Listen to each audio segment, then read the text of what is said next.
And we have some big international breaking news coming in. It seems Israel has targeted Hezbollah's chief of staff.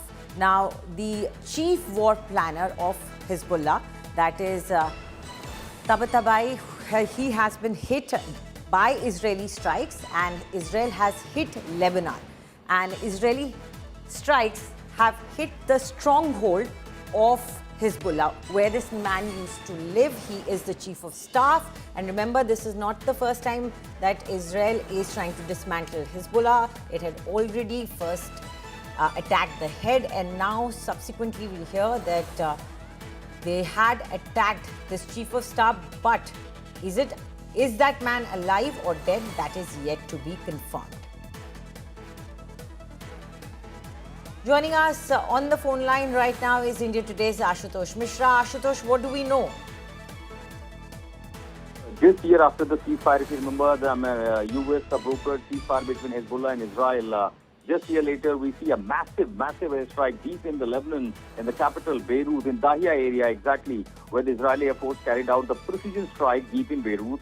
And as they say, the Israel claims they have eliminated top Hezbollah commander-in-chief of staff, Haytham Ali Tabatabai. And remember, Tabatabai was also a top commander of the Radwan force, one of the most guerrilla and deadly force of Hezbollah, which was deployed at the southern front. However, Hezbollah is yet to confirm the elimination of Haytham Ali Tabatabai.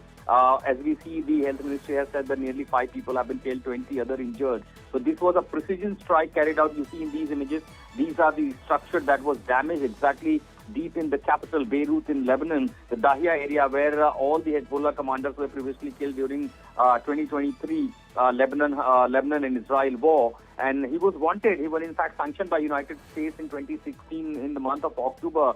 5 million reward was also announced on him for any information, as the accusation was him that he was building Iran's proxy network, training militia in Syria, Iraq and Yemen. His removal would eventually deepen the decapitation of Hezbollah's military leadership. In fact, he was one of such phase within the Hezbollah who was opposing the Lebanon's move after the ceasefire brokered by United States that Hezbollah needs to be disarmed. And that's exactly he was called after chief of staff and figure like Fawad Shukar and Ibrahim Akil.